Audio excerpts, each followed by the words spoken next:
finds an Aladdin's cave. Wow, look at this.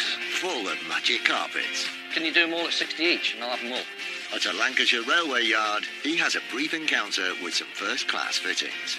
Look at the quality of that. Really good. And at a Sussex castle, Drew comes over all Eurosceptic. Typically French. Oh, the drawer doesn't fit. Yeah, it doesn't work. Drew Pritchard is one of Britain's leading decorative salvage dealers. Wow. Blimey. Look at this. He scours the country in search of weird and wonderful objects. I love that. Oh, that's a stonking one. Look at that. In his hunt for treasure, Is that marble or stone? buy. I would sell it for 2,000. I've got to get a deal. It's in my nature. With help from Rebecca That's rather good. You drive me round the bend. Lovely. I'll just go downstairs and we'll sort out payment. and a team of renovators, he transforms thousands of items from junk to gems.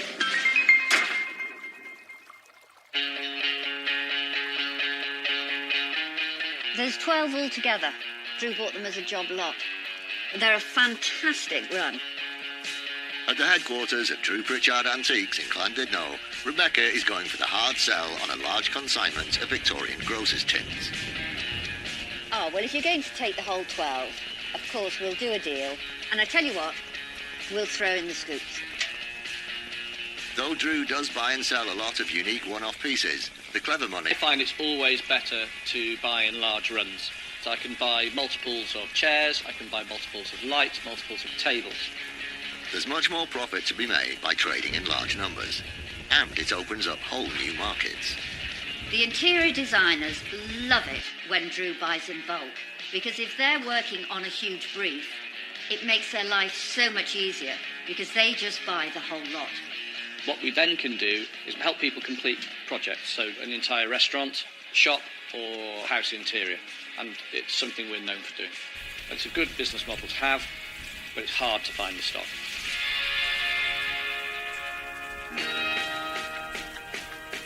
Today, Drew's heading north, from Llandudno to the town of Brampton in Cumbria. He's heard about a disc. We're going to an antique shop that doesn't have a website, run by a guy and his son that have been in the business for 40 years. No website, nothing. There has to be a few people who just haven't been bothered or got such a good local business that they don't need it. Yeah. I really don't know what we're going to get, but at the moment I could do with a few multiples of things. My corporate clients have sort of dried up because I haven't got any runs of things. So, I could do with that today. But I'm very much looking forward to this one. Just got a very good feeling about it. Today's destination, surrounded by wild landscapes close to Hadrian's Wall and the Scottish border, is the old market town of Brampton. Over the past 16 years, veteran dealer, a lifetime in the business, he's still passionate about it. You never, ever stop learning. It's just so interesting. You see things you've never seen before. You think you've seen everything and you haven't. It's great. I love it. Obviously, the older the better as far as I'm concerned. You know, all crusty things. Hello. How are you? Fine. I am too. Cheers, What morning. a place. Thank you. Can we have a look inside? Gets better inside. Thank you. Whoa. That, T, is how to do an antique shop entrance. Thank you. That is superb. Wow. It's got wow factor. Wow, look at this. Right, so where do we start? Where's a good place to start? Right at the very beginning. Immediately it hits you that you're dealing with somebody who really knows how to put a shop together. There's a richness and a layering to the setup, the quality of the antiques, there's a knowledge behind it. This is how to do an antique shop properly. How on earth have we not heard of you? It's just a fantastic collection. Well, hopefully you have now. I have now, God, yeah. It's just this amazing mix. Love it, absolutely love it. And there's more upstairs on the mezzanine floor. And we're in one corner of the shop and I start spotting things that I like the look of. Lots of things that I like the look of. There's one thing in particular that jumps out at him. Well, it's just in such wonderful condition. one of them rare things that's just escaped abuse, isn't it? It can't be this good. Honestly. Now, I've got to look at this for like 5-10 minutes to try and get my head around it, because it's old timbers sawn the correct way, old screws, old nails, old style. Why would somebody copy it? But it looks brand. Known as a gypsy table because it looks like the kind of thing a fortune teller would use, this piece is made of a good quality hardwood, and the 3 bobbin-turned legs have been painted with an unusual stippling effect. Despite its pristine appearance, this is a genuine Victorian piece, dating from the 19th century, and it could be worth around £250. You got 175 on the. Yeah. Lovely. Cheers. It's £150. £150 of fabulous, beautiful, usable, super quality, hand painted, amazing condition side table. Should we carry on going? I'm sure there's more for me here. That I keep looking at it. It's just the colour. I don't know if it's quirky. Yes, it's just a different, isn't it? It's completely. will that tighten up at all? Does it spin? It's meant to spin, I think. Yeah. Though Drew doesn't follow fashion, he does need to be aware of the interior trends his customers are influenced by. It's really unusual, really odd. And again, I just love the colour. You know, the colour's really going to paint your hall with whites and greys, pale greens at the moment. That's going to stick out. It's going to go bang, finish the room off. Lovely. The mustard yellow painted hat, coat and umbrella stand with a revolving top dates from the late 19th century and could be worth around £400. What do you say, 200 quid? 210. Yeah. Cheers. Let's carry on. I'm doing well up here. Let's carry on. Then Drew spots yet another table, but this one offers a different kind of exotic charm. Look at that colour. Look at that. To die for. Another wonderful little piece in here is the 2-tier trefoil table, side table, heavily decorated, clearly got loads of age to it. Overleaf or trefoil-shaped tiers and open barley twist legs is in a style associated with the Indian state of Kashmir. Dating from the late 19th century, it could be worth around £800. Steve's put £750 on the price tag.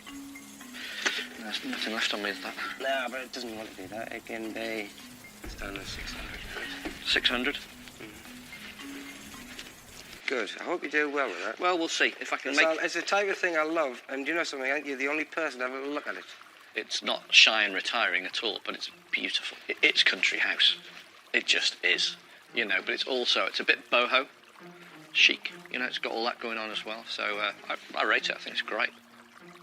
As ever, Drew can't wait to get to the back of the shop, and he's still on the hunt for those elusive multiples.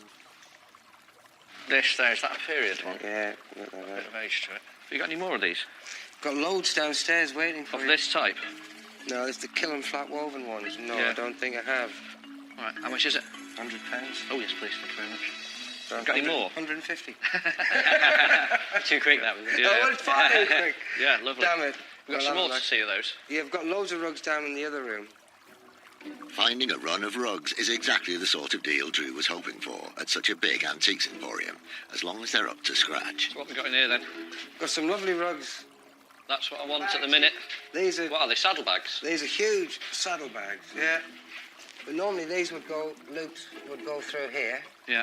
And then a stick go through all of these all the way along. Yeah, and then over the top of the dong. I'm thinking exactly the same, just cut it in half and make it into two cushions. A pair of cushions.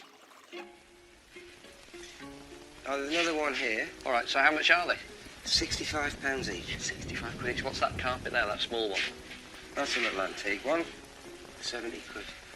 Can you do them all at 60 each and I'll have them all? Drew, don't look a gift horse in my day for nuts.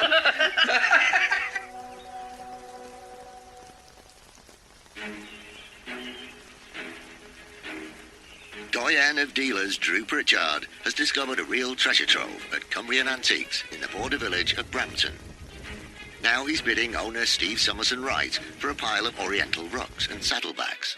Can you do them all at 60 each and I'll have them all? Drew, don't look a gift horse in my day for nuts. £32.50 a cushion. I know, I've just been too mean there as well. There's one in the hallway that I like the look of as well. Can I bring that that in? big one, yeah. Can I bring it in? They're a lovely thing to have in the house, even if they're placed across the top of the carpet or layered up. You know, and if you look at really old country house pictures, you'll see these rugs layered one over the other, so when one's worn out, they've just chucked another one down.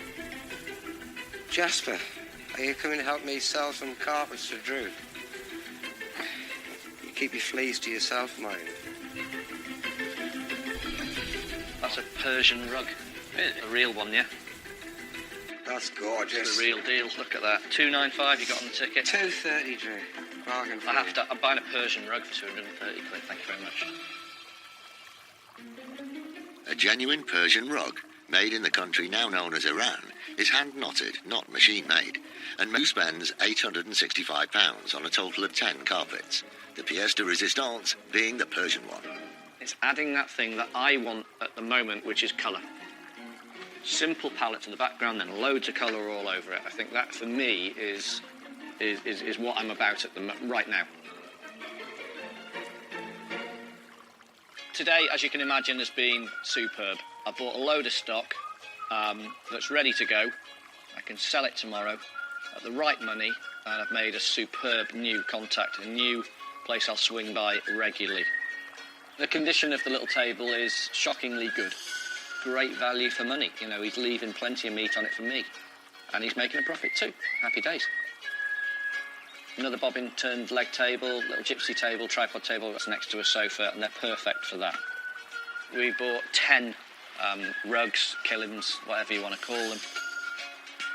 Over the moon with all of them. And make a very good turn on a couple of them. We bought a Persian rug today, a Persian carpet. Don't think it flies, but it'll fly out the door. I thought it was absolutely marvellous. I was impressed. The guy knows what he's doing. He's obviously a dealer. He's not playing at it. He's not messing about. He's got a good eye and a pleasure to deal with. Steve's a good guy. How we've not come across each other before, I don't know. He obviously knows the business inside and out. A fantastic eye. Hidden gem. I'm going to say this. One of the best antique shops I've ever been in. Superb. Everything in there, right, was Bible. Yeah. Did you see one thing that was junk? No, it's the same as you, though.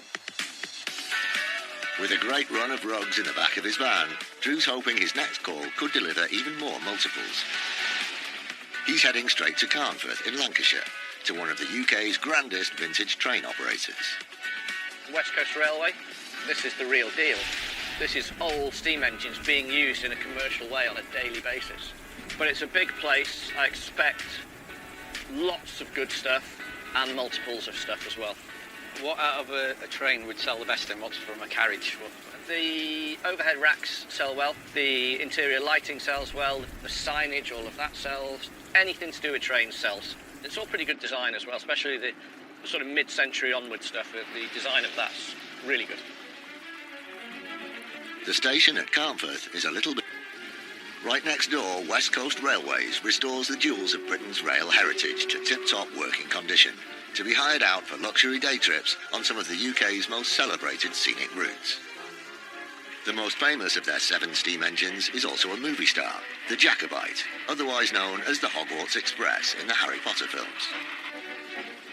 General Manager Paul Richardson has lined up some vintage pieces that can't be used on the trains, and because this place is so vast, they do come in very large numbers. We've got quite a eclectic mix from lights, we've got seats, we've got cabinets, we've got chairs, all sorts really, railway memorabilia. To keep a fleet going of this magnitude, we need a heck of a lot of undercover storage. We need to free up some space. That's a lot of train. It is. It's massive. How you doing? Nice to meet you. Thank you. Hi. Nice to meet you. We're stood in the rain, but I would like to know a bit more about this. Right, basically, it's one of the old Metrocam Pullmans that we've lovingly restored. Before having a look to see what's for sale in the storage sheds, Paul wants to show Drew one of the deluxe carriages. The carriage is a Pullman, a name synonymous with class and quality. DRT, this is somewhere we've never been, first class. Yeah. Is this first class? I'm assuming it It's is. Premier Dining. Premier. Yes. It's Premier Pullman, Dining. Premier Dining. Hey, yeah. This is immaculate, isn't it? Yeah, this is our high end. Who wants old carriages like this? We tend to appeal to more of the enthusiasts. They have a away day special. They go out in the morning, they get a breakfast, they have a lunch, they go to on the way home and maybe a bottle of wine. Well, let's go and have a look at what you've got to sell then. Okay. I've been to a few of these railway museums and yards and workshops, and this one is just vast. So I'm expecting really good things here. What Drew will be looking for is classic railway fittings in large multiples. And as Paul wants to reorganise the huge stockpile of vintage spare parts, he could be in luck. And basically, I want to turn this into a proper stores, and it's just got stuff. It's just stuff and nonsense Stuff. everywhere, isn't it? Yeah. Yeah, lots of stuff. Okay, so what's up for grabs? You tell me what you're interested in, I'll tell you yay or nay. All right, okay. We come into the first room, and to be honest, I instantly think we're going to have... What's that? It's a base of a guard's seat, I believe. It is a seat. Yeah, just missing the cushion. On a train door? I'm trying to think what to do with a train door. Well, what you can do, is there really, unless you've got a train without a door. We've got a few of those. Yeah. I think you've got that much stuff here, I need to be a bit choosy. Okay. So we've got the Pullman-style lamps in the first class.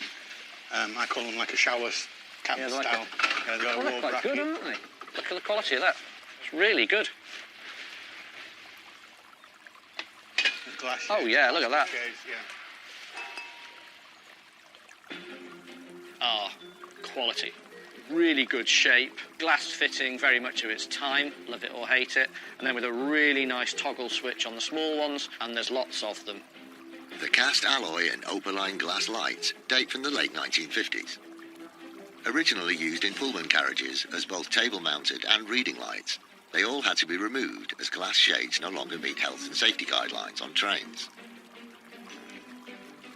They could be worth around £150 a pair, and the large number of lights available gives Drew the opportunity to get his hands on a big run, exactly what he's after. What do you want for the lot? I've got a figure in mind. I was looking at about £25 a piece because they are quite unique. No. Yeah. Can't go there. I'm thinking more, or we'll just buy all the complete ones like this. Yeah, well, that's... If we did it that, tell you what. If we did each individual one that's good at a tenner. We got a 20. Just sort of takes the fun out of it then. Because I don't know if they're going to sell They've got quickly. the Pullmans. They've got a bit of history.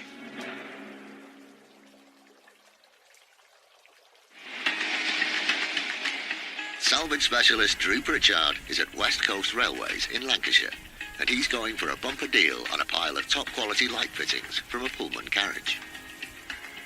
He's hoping to get them from General Manager Paul Richardson for £10 each. And we got a 20. History. They've come out of the Pullman that we're in. They're the original style lights that were over the tables. Meet in the middle, sort of £15 a pop. Squeeze 18. They're for all the glasses. Yeah, won't if they? they're complete, 18. I think we Yeah, can go. all right. Okay, thank you. Thank you. They're cool, aren't they? All day long, I'm going to be able to sell these until the cows come home. Just exactly what I was looking for here. Just perfect. They find a total of 34 complete lights, a great haul for Drew's potential retail clients.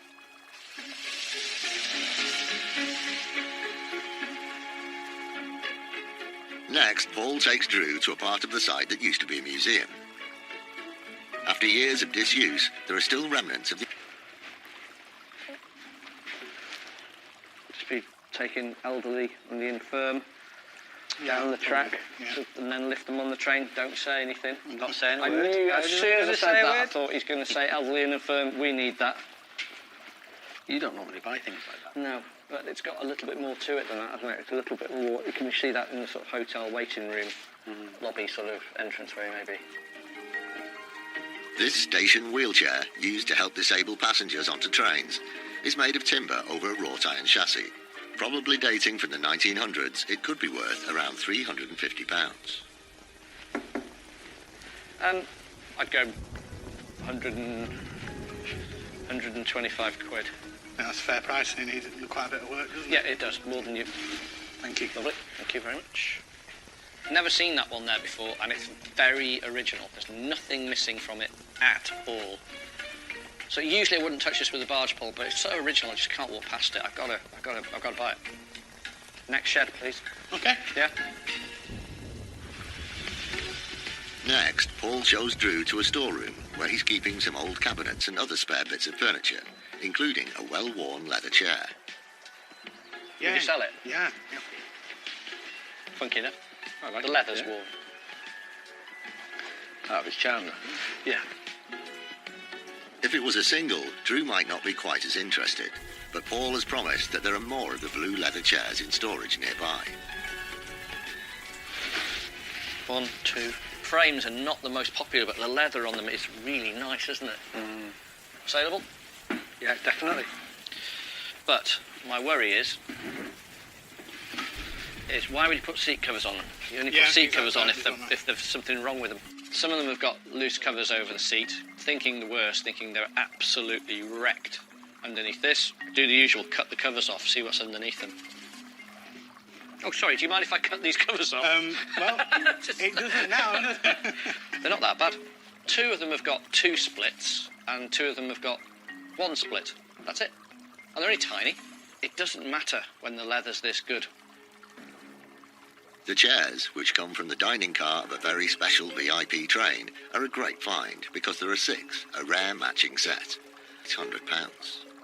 Yeah, all right, well, we'll have a deal on them. What do you want from each? I've got a figure in mind, but... Go on then, I haven't got a clue.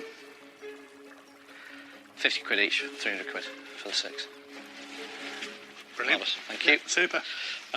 Don't let him near your sofa after that, though. No, I was just thinking that.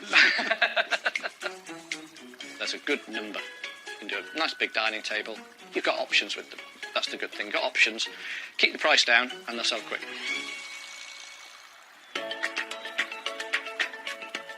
Visiting a site of this size has really paid off, yielding runs of chairs and lights that are just what Drew had hoped for. Today, really good. Enjoyed it. Just the sheer scale of it. It's incredibly impressive. I bought 6 leather and maple dining chairs. The huge pile of lights off the Pullman carriages. They're really good quality. They're beautifully designed. There's loads of them. And the more I look at them, the better they're getting. Sorted? Yeah, all in. Marvellous. Okay. Thanks very much. Well, thank you very much. Cheers. Lovely to meet you both. Thanks. Bye. He was a very fair man. We had a pre-set idea of what we wanted to achieve, and he's more than achieved that, really. Yeah, we were very happy. Overall, a good day, and I've done well with the buying. Hopefully, really well.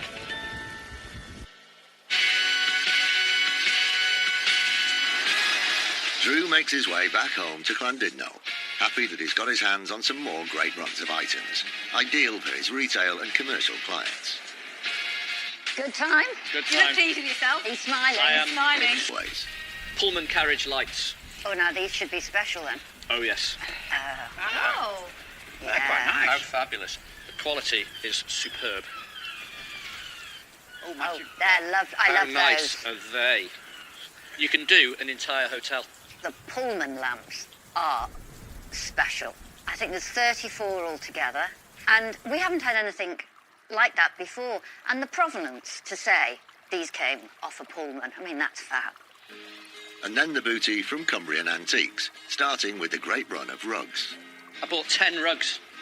10. 10 for £865. So, Wow.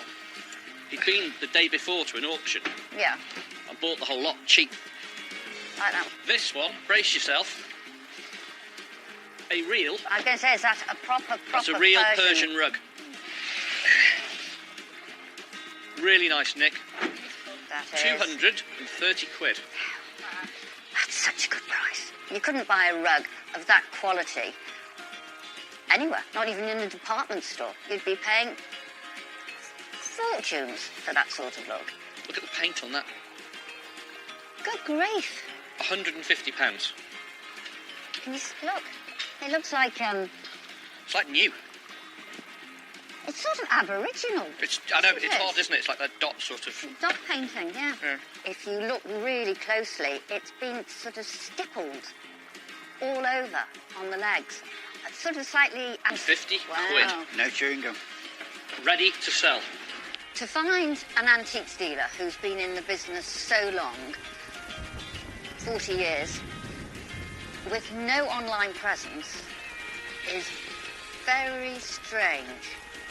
And what makes it more strange is that Drew's found it, and it's a pot of gold. Baggy, not fold this.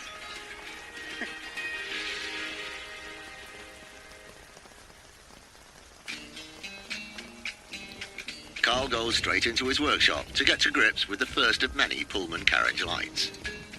I think he got for a railway station, which springs alarm bells to me. 28 volts and 240 volts, two different ratings. The wrong wired for domestic electricity. Bath chain, really, really small, fine bath chain. So you wrap it around, all nicely in line. The bath chain will follow the path of least resistance and get round a million and one bends and then pop out the other end. Just like that.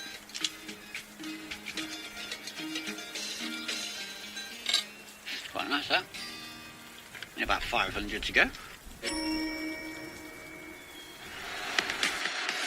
The guys are on the road again and driving from Llandudno down to Worthing in Sussex. So far, Drew's had great success in his hunt for multiple objects, but the next location could be a bit more of a challenge. Right, this morning, T, we are off to Castle Goring. We're going to see Lady C. And at most of these big stately homes, the one thing we generally get is usually nice one-off pieces. Apart from when we went to Scotland, we got all those matching lights from one place. That was unusual, but that doesn't really happen very often. We'll give it our best shot, but that just could be anything at all. From the classic English seaside town of Worthing, it's just a short drive to the 18th century Castle Goring, with its odd mix of different architectural styles. Gothic on one side and Palladian on the other.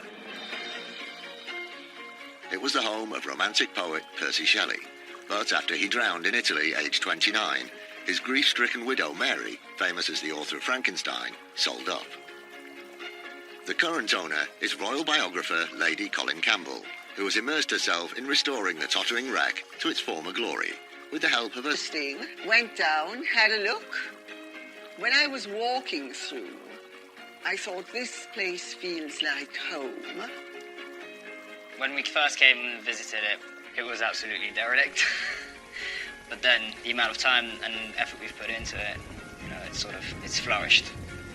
The furniture is from various places that I've owned and various sources. Some of it I've inherited, some of it I bought, some of it came from our chateau in France. Wow, that is superb. Hi there. Dima. How you doing? Pleasure to meet you. Morning. Hi, Drew. How do you do? Hi, Hello. Steve. You right? Welcome. Should we get inside? Amy, that's quite a restoration project. According to Historic England, this is the first dome that was built in a private house. Can we see some more? Yes, Yep. absolutely. Come. Initial impressions of the house are... It's really interesting architecturally. It's a real mix, but that's the norm. You know, it's very rare to find a house of this period that hasn't been adulterated as it's gone through the ages. To help pay for the cost of ongoing restoration, Castle Goring is now a venue for hire. Okay, so what do you use these for? Weddings, entertaining, you Parties, name it. whatever. Parties, yeah. Is that real Picasso down the end? Oh, darling. Use of colour. Look at the colour of the walls. Really good. Interesting throughout. Just really gone for it. Yes, most of the furniture in here is new, okay? But they're using it for a certain purpose. It's rented out. So they wanted the look without worrying about insurance and damage. Think about that mirror, actually. The plating, that's quite nice, isn't it? Yes, that's French Louis XVI. Yeah. I think it's been reframed, but the plate's really nice. The plates are nice. Just after mercury glass. Do you like these pictures you've got, the paintings? Oh, the Duke and Duchess of Windsor. Yeah, I like those. They're very nice. Well, they came from their Bois de Boulogne villa. Uh-huh. And this actually is interesting. This is Prince Philip. Yeah. This is the sketch for It's the coronation portrait. That's the original as well, is it? Yeah. Looks like it. Yes, it's you invite thieves into my house. Naughty boy. Okay. Well, you know why we're here. I'm obviously Yes. looking for things to buy.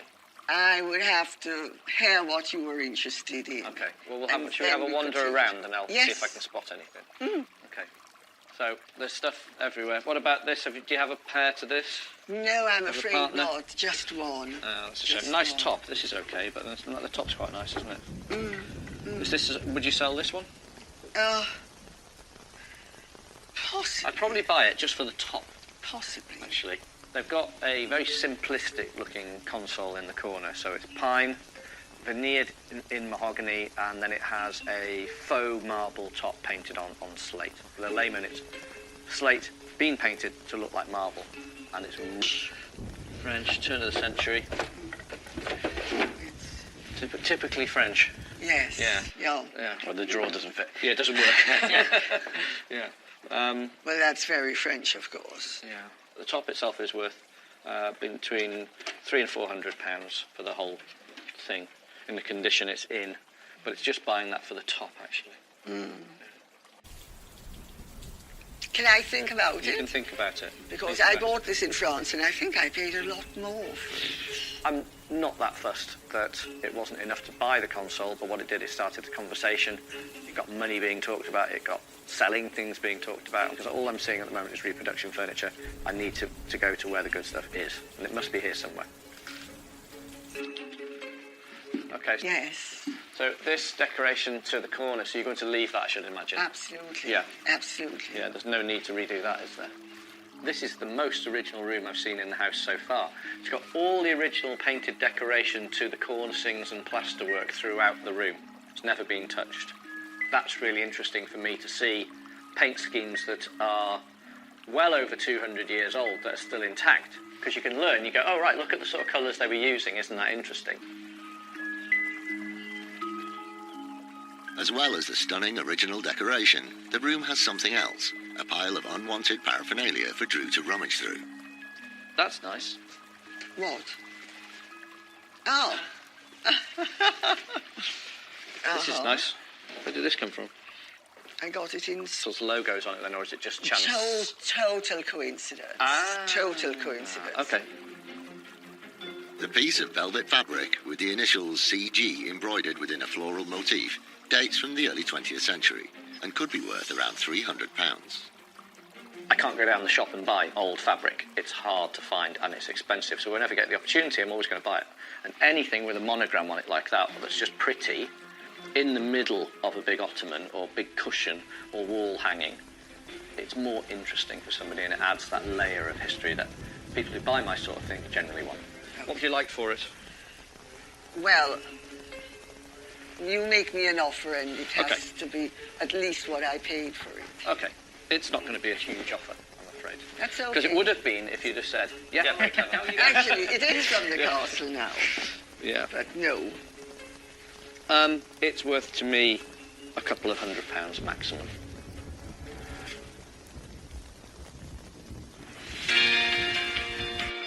Antiques entrepreneur Drew Pritchard is at Castle Goring in Sussex with Lady Colin Campbell, and he's bidding for a piece of vintage velvet with the monogram CG embroidered into it.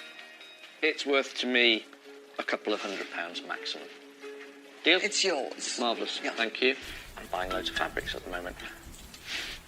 Don't know why. Who knows? Just am. It's nice, it's attractive, I'm finding lots and lots of uses for them. And it's just something I want to do, so again, not questioning it. But what I have noticed, oddly, just really interesting how our brains seem to work in that way. Isn't it odd? And there's this little mirror. Where did you get this from? Is it on your travels in Europe, I should imagine? I don't even remember now. It's been cut down from a bigger one. Has See it? the mirror rolling around inside. Oh, yes. The mirror, with its carved oak frame and painted rim, has backing boards put together from old packing cases. The thick glass plate is heavily distressed and older than the frame, probably from the early 20th century. It could be worth around £150. The charm of the piece is the fact that it has been made out of bits. They thought, we've got a frame here that's not really worth anything. We'll put some paint around it. That sort of lifts it a little bit. We've got some old plate. Let's cut that down and put that in. Oh, it's quite nice and old. And then we need something for a backing, so we just use the cheapest wood possible. Tops. Done. Deal. And is that going in your house? That was going to go in my house, oh, yes. Darling, you will think of me forever. I will. Lady Colin is keen to show Drew to the cellars, where there may be something else to tempt him. So what's this, then? Well, this is where we have bits and pieces. I see. Oh, God, they're unusual, aren't they? What? The pig's heads. Yes, they're original to the building. Interesting. So all these bits, really, to be honest, you need to hang on to all of these. Well, we should. Yeah. We should. For sure, you but really we could do. sacrifice one if you wanted. No, I couldn't do it. The pig's heads are original to the house. Now, I could buy them. That'd be fun, wouldn't it? And I'd get a little bit of metal and spikes, stick the pig's head on it and sell it and make some money. Things out there for me to buy. So I'm not going to be the guy that takes things out of these old houses. So I could buy those and I could mount them on little mounts and sell them like that. That'd be a queue. But they're more important to the nation and to the building here. Okay. Keep them here, for sure. No. But thank you anyway. Dealing with Lady C and Dima, nice and easy, nice people. The red velvet curtain, interesting. It's got some nice embroidery on it. I don't know what exactly I'm going to do with it, but we'll do something. It's got enough age to it to be interesting. The little mirror I bought was quite cute. It's a frame from one piece, a mirror from another piece, and some backboards from something else. It's loosely ramshackled together, and that's part of its charm. I have thoroughly enjoyed meeting Drew and T. Drew has an impressive coming. Thank you so lady. much for everything. Bye-bye, thank you. God bless.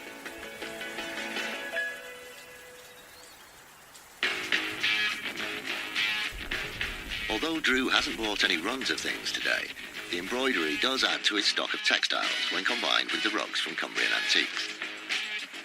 Just goes to show, when you start down the path of buying one sort of thing, you can all of a sudden be buying multiples of them. Or what I love to do is buy something out of your comfort zone, buy something that's a bit different. It sort of takes you somewhere and you instantly start to learn.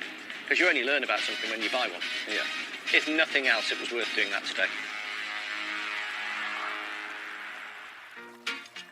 Back in his studio in Wales, Craig has taken delivery of the 2 pairs of saddlebags, which came with the run of rugs. So I'm assuming they...